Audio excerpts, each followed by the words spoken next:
Bonjour et bienvenue pour ce nouveau JT. Au programme, il sera question du CES de Las Vegas, de protection des données, d'avis clients et de nouveaux concepts retail. Première actualité sur les avis clients, Google mené par Opinion System et Opinionway.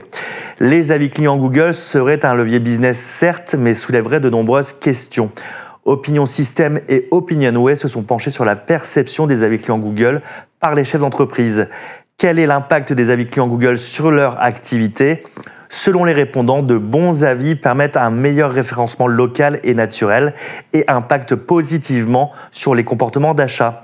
74% des dirigeants considèrent que les avis Google sont aujourd'hui devenus un levier business incontournable.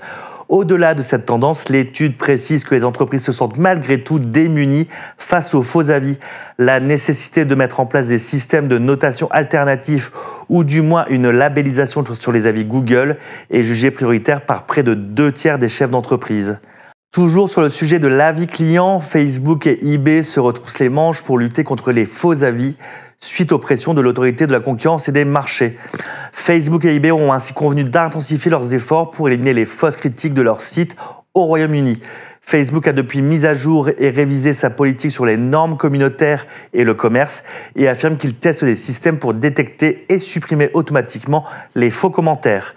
D'ici la fin mars, Facebook a promis d'introduire ce système de détection automatique ou de trouver une autre solution à long terme. En parallèle, eBay a banni définitivement 140 utilisateurs et a amélioré ses filtres pour mieux identifier et bloquer les inscriptions pour la vente d'avis en ligne.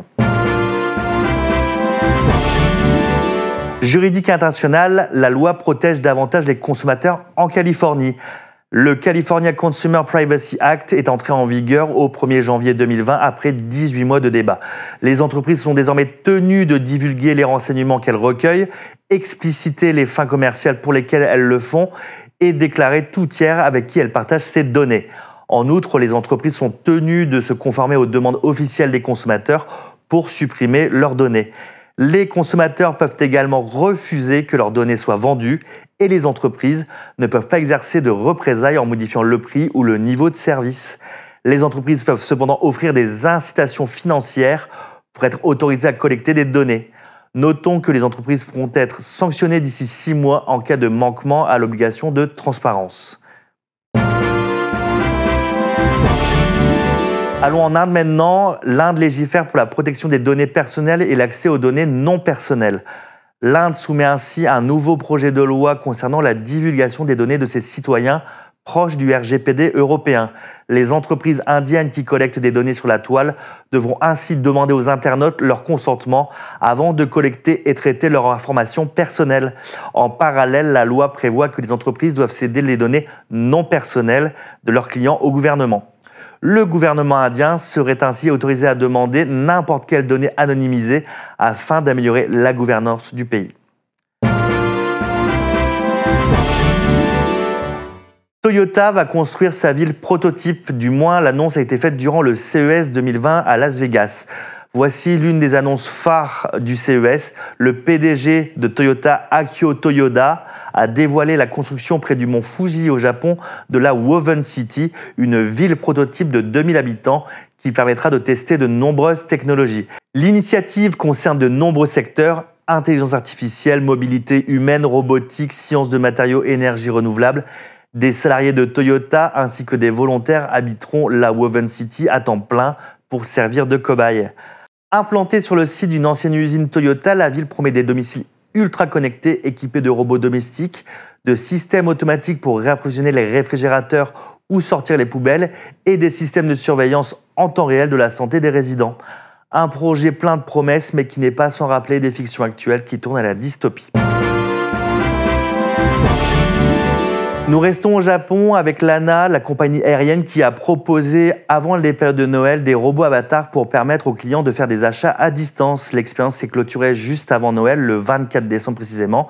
La compagnie aérienne japonaise ANA a ainsi ouvert un pop-up store à Tokyo équipé de robots avatars, les Numi, qui permettent aux clients de faire des achats à distance.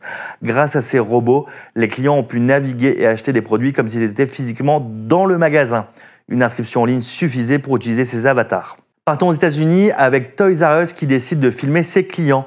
Après sa mise en faillite et son changement de stratégie, le professionnel du jouet a ouvert de nouveaux points de vente, notamment dans les États du Texas et du New Jersey. La vidéosurveillance est extrêmement réglementée. Toys R Us assure ainsi que le système est paramétré pour ne pas filmer les enfants qui mesurent en dessous d'1,20 m. Cela dit, la majorité des enfants passés 10 ans dépassent cette taille. La mesure soulève donc de nombreuses inquiétudes quant à l'exploitation de ces données en termes d'études comportementales. Restons aux États-Unis où le service robotisé fait un flop dans les enseignes de restauration. Hybrider les compétences humaines avec l'automatisation et l'IA ne fait pas toujours bon ménage. La preuve, en l'espace de quelques semaines, 3 entreprises qui ont fait le choix de l'automatisation des emplois de la restauration ont connu des difficultés significatives. Café X, propriétaire des cafés robotiques à San Francisco et San José, ont fermé 3 établissements zoomés spécialisés dans la fabrication automatisée de pizza, vient de renvoyer 80% de ses salariés. Et enfin, Creator, une entreprise fabricant d'une machine à hamburger, serait également en grande difficulté financière. Nouveau concept pour Cdiscount qui lance la Nouvelle Cave, un magasin dédié aux vins et spiritueux qui souhaite bousculer le marché.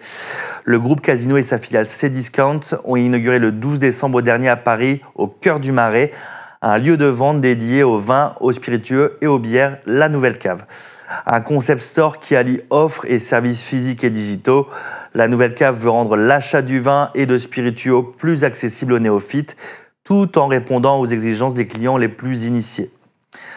43% de l'offre en vin est proposée à moins de 10 € et côté service, la cave propose un sommelier digital développé avec Matcha, start-up spécialisée sur le vin. Cette start-up permet d'orienter au mieux les clients vers la nouvelle bouteille grâce à un système de guidage lumineux. Les clients ont aussi accès à plus de 7000 références en livraison gratuite à domicile. Masterclass d'œnologie et de mixologie sont également au programme. Pour clore ce Digital JT, une date, mais 2 événements à retenir. La date, le 28 avril 2020, une journée d'abord au pavillon d'Ermenonville avec les rencontres annuelles de la relation client et une soirée qui se termine en beauté avec le gala annuel des directeurs de l'expérience client organisé par Agora Manager. C'est la fin de ce Digital JT. Les équipes d'Agora Media vous souhaitent leurs meilleurs vœux pour cette année 2020. Merci de votre fidélité. Ciao, ciao.